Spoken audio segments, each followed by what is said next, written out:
আসসালামু আলাইকুম। আমি জামান নাসের, সবাইকে স্বাগত।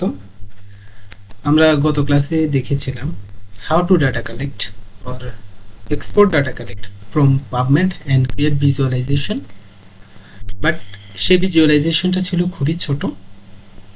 আজকে আমরা যে ভিজুয়ালাইজেশনটা করেছি এটি অনেক বড়। আমরা একই মেথড ফলো করেই পাবমেড থেকে ডাটা নিয়ে এবং ডাটা এক্সপোর্ট করে আমরা এই ভিজুয়ালাইজেশনটি ক্রিয়েট করেছি, যাতে আপনারা সহজে বুঝতে পারেন। এখানে সার্কুলার পয়েন্ট এবং নেটওয়ার্কিং সিস্টেম অনেক বেশি, যার কারণে সহজে বোঝানো যাবে। আমরা প্রথমে চলে যাব হচ্ছে নেটওয়ার্ক ভিজুয়ালাইজেশন। নেটওয়ার্ক ভিজুয়ালাইজেশনে যাওয়ার পর আমরা দেখতে পাচ্ছি এখানে বিভিন্ন সার্কুলার পোরশন এবং নেটওয়ার্কিং সিস্টেম রয়েছে। এখানে কোন পোরশনটি দ্বারা কি ডিফাইন করে তা আমরা বোঝার চেষ্টা করব। আমরা প্রথমেই চলে যাচ্ছি হচ্ছে বিভিন্ন সার্কুলার পোরশনে। এই সার্কুলার পোরশনগুলোকে বলা হয় নোড। আপনারা অবশ্যই খাতায় লিখে রাখবেন, আমি যাই বলি। এই সার্কুলার পোরশনগুলা আমরা দেখতে পাচ্ছি কিছু সার্কুলার পোরশন লার্জ, আবার কিছু সার্কুলার পয়েন্ট হচ্ছে মডারেট, আবার কিছু সার্কুলার পোরশন রয়েছে স্মল সাইজ। এখানে হচ্ছে প্রত্যেকটা সার্কুলার পয়েন্ট দ্বারা কি বোঝানো হয়, আমরা যেহেতু হচ্ছে অথরের ডাটা নিয়ে ভিজুয়ালাইজেশন করেছি, সুতরাং প্রত্যেকটা নোড বা সার্কুলার পোরশন একজন করে অথরকে নির্দেশ করে। এবং আমি এখানে দেখতে পাচ্ছি এই অথরের সার্কুলার পোরশন নোডটা অনেক বড়। কি ডিফাইন করে একটা বড় সার্কুলার পোরশন? এখানে ডিফাইন করে আপনি যে ফিল্ডটা নিয়ে, আমি অবশ্যই এখানে আপনি যে ফিল্ডে গবেষণা করুন না কেন, আমি আমার ফিল্ডটাকে নিয়ে এখানে গবেষণা করছি। আপনি যে ফিল্ডকে গবেষণা করবেন সেখানে কিন্তু একজন অথর অবশ্যই ডমিনেট করবে। একজন হতে পারে, দুজন হতে পারে, তিনজন হতে পারে ডমিনেট করে। তো আমরা এখানে দেখতে পাচ্ছি হচ্ছে যে লার্জ পোরশন যেটা, এটা একজন অথর, এবং হচ্ছে এই লার্জ সার্কুলার সিস্টেমটা হচ্ছে একজন অথর। এই দুজন অথরের পেপার এই ফিল্ডে সবচেয়ে বেশি। এই সার্কুলার পোরশন বড় দ্বারা এটাই ডিফাইন করে। এবং আমরা দেখতে পাচ্ছি একটা হচ্ছে মডারেট, অর্থাৎ ওনার পেপার তাদের দুজনের চেয়েও একটু কিছুটা কম। আর আমরা যে দেখতে পাচ্ছি স্মল সার্কুলার পোরশন, এখানে এই স্মল দ্বারা বোঝাচ্ছে তাদের পেপার আরো কম। তারপর আমরা যদি আরো একটু ভালোভাবে খেয়াল করে দেখি, আমরা রাইট সাইডে দেখতে পাচ্ছি হচ্ছে একটা রেড কালার পোরশন, আবার নিচের দিকে দেখতে পাচ্ছি হচ্ছে গ্রিন কালার পোরশন, আবার রাইট সাইডে দেখতে পাচ্ছি হচ্ছে ব্লু কালার পোরশন, উপরের দিকে দেখতে পাচ্ছি ইয়েলো কালার পোরশন।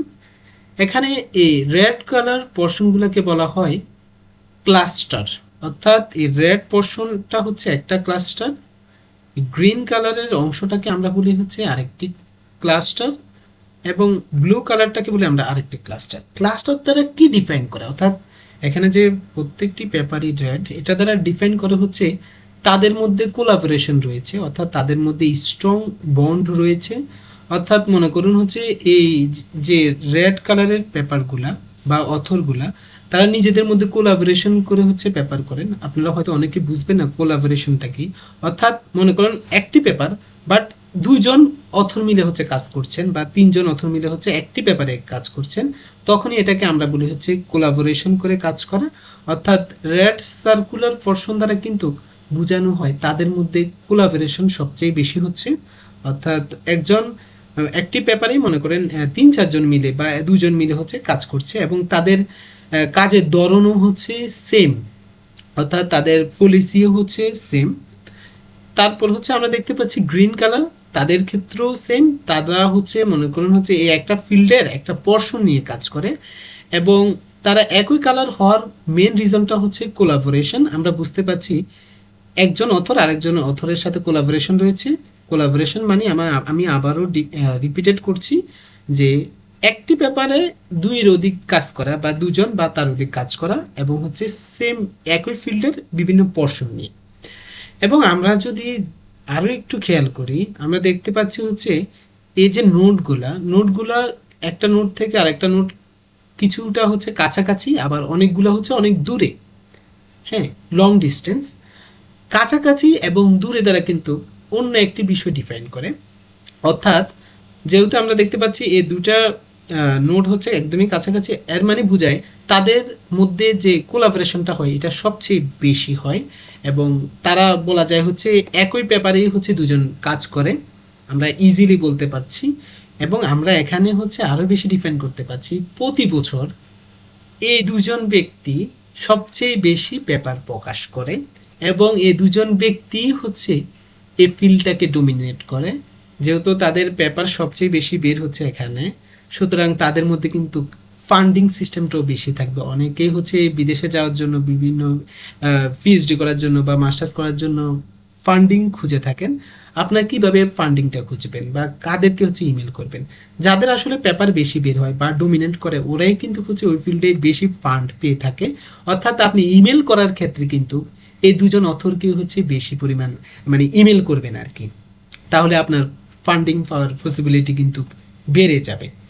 তারপর আমরা যদি আরেকটু খেয়াল করি এই অথরের সাথে, এই যে মনে করেন আরেকটা অথর, তার কানেকশন কিন্তু অনেক দূরে, ডিস্টেন্সটা কিন্তু অনেক দূরে। এটার দ্বারা বোঝায় ওনার মধ্যে, ওনার থেকে, ওনার সাথে কিন্তু ওনার একটা কোলাবোরেশন রয়েছে, কিন্তু এতটা স্ট্রং না। হ্যাঁ, খুবই কম স্ট্রং। আপনারা কিন্তু ইজিলি হচ্ছে এখানে বুঝতে পারছেন। এবং এই যে আপনি দেখতে পাচ্ছেন নেটওয়ার্কিং তারের মতো যে অংশগুলা, এই তারের মতো অংশগুলো যদি যত বেশি মোটা হবে, আমি যদি আরেকটু খেয়াল করি, এই তারের মতো অংশগুলো যত বেশি মোটা হবে, তার মানে তাদের মধ্যে রিলেশন তত বেশি, তাদের মধ্যে হচ্ছে কোলাবোরেশন তত বেশি, তারা একসাথে কাজ করার সম্ভাবনা তত বেশি। এটাও কিন্তু আপনারা এখান থেকে ডিপেন্ড করতে পারেন। তারপর এখন আমরা দেখব হচ্ছে ওভারলে ভিজুয়ালাইজেশন। এই ওভারলে ভিজুয়ালাইজেশন হচ্ছে আমরা এখন ক্লিক করব। ক্লিক করার সাথে সাথেই আমরা দেখতে পেলাম এই ভিজুয়ালাইজেশনের আরেকটু পরিবর্তন হলো। এখানে কালার চেঞ্জ হয়েছিল। এই পোরশনটা হচ্ছে ইয়েলো কালার, আবার এই পোরশনটা হচ্ছে ব্রাউন কালার, আবার এই পোরশনটা হচ্ছে ব্লু কালার। এখানে কালার দ্বারা কি ডিফাইন করে? এখানে আমরা দেখতে পাচ্ছি এই যে হচ্ছে ব্রাউন কালার, এখানে ব্রাউন কালার দ্বারা ডিফাইন করে এই কাজটা হচ্ছে অনেক আগে হয়েছে বা রিসেন্ট না, মানে হচ্ছে মনে করেন হচ্ছে 2000 সালের দিকে হয়েছে বা অনেক আগে হয়েছে। আপনি আপনি হচ্ছে ওভারলে ভিজুয়ালাইজেশন দ্বারা কি ডিফাইন করবেন, অর্থাৎ কোন কাজটি আগে হয়েছে, কারা আগে কাজ করছে, কারা পরে কাজ করেছে, এই ফিল্ডে আপনি কিন্তু সহজে আইডেন্টিফাই করতে পারবেন। আমরা দেখতে পাচ্ছি এখানে যে অথররা রয়েছে তারা অনেক আগে কাজ করেছেন এই ফিল্ডে, আমরা বলতে পারি ইজিলি। তারপর হচ্ছে এই যে অথররা রয়েছে, মানে যারা হচ্ছে ব্লু কালারের, তারা হচ্ছে পরবর্তীতে কাজ করেছেন, অর্থাৎ হচ্ছে মিডল এজে বলতে পারি। এখন আপনি কিভাবে আইডেন্টিফাই করবেন এখানে যে কারা হচ্ছে রিসেন্টলি কাজ করছে? এই যে আমরা ইউলো কালারটা দেখতে পাচ্ছি, এই ইউলো কালারটা এখানে ডিফাইন করছে যে এই অথররা হচ্ছে এখন রিসেন্টলি হচ্ছে কাজ করছে এই ফিল্ডে, এবং তাদের কাছে কিন্তু আপনি হচ্ছে তাদের এখন কাজ চলমান এবং তাদের এখন পেপারের কাজ চলছে। এইভাবে কিন্তু আপনি ইজিলি হচ্ছে কোন অথর এখন রিসেন্টলি কাজ করছে তা কিন্তু আপনি খুব সহজেই বের করে ফেলতে পারবেন। এবং আপনি কোন কাজটি করবেন, আপনি যদি এটি সিলেক্ট করতে চান তাহলে কিন্তু আপনার অবশ্যই হচ্ছে তাদের প্রতি নজর বেশি দিতে হবে, যে যারা এখন রিসেন্টলি কাজ করছে ইউরো কালারগুলা, তারা আসলে কি কাজ করছে, এবং তাদের থেকে কিন্তু আপনি রিসার্চ গ্যাপগুলা পেয়ে যাবেন। আমরা ওভারলে ভিজুয়ালাইজেশন দ্বারা সাধারণত হচ্ছে যে কোন কাজগুলো আগে হচ্ছে, কোন কাজগুলো পরে হয়েছিল, এবং রিসেন্ট কোন কাজগুলো হচ্ছে তা আমরা খুব সহজে হচ্ছে ডিফাইন করতে পারি। আবার মনে রাখবেন যে রিসেন্ট যারা কাজ করছে তাদের সাথে আপনারা কোলাবোরেশন করার চেষ্টা করবেন, এবং তাদেরকে আপনারা ফলো করবেন যে তারা তাদের হচ্ছে রিসার্চ ট্রেন্ডটা কোন দিকে, অর্থাৎ অথররা রয়েছে তাদের সময় একরকম ছিল, পরবর্তীতে এটা মনে করেন চেঞ্জ হতে হতে এখন এই পোরশনের দিকে, ইউলো পোরশনের দিকে চলে এসেছে। এখন মনে করেন আপনি একটি পেপার নিয়ে কাজ করতে চাচ্ছেন, আপনি কোন পেপার নিয়ে কাজ করা শুরু করলেন? মনে করেন হচ্ছে এখানে যে এই মনে করেন রাইট সাইডে যে ব্রাউন কালারের রাইটাররা রয়েছেন বা অথররা রয়েছেন তাদের পেপার নিয়ে কাজ করছেন, তো এটা তো অনেক আগে হচ্ছে কাজ হয়ে গিয়েছে।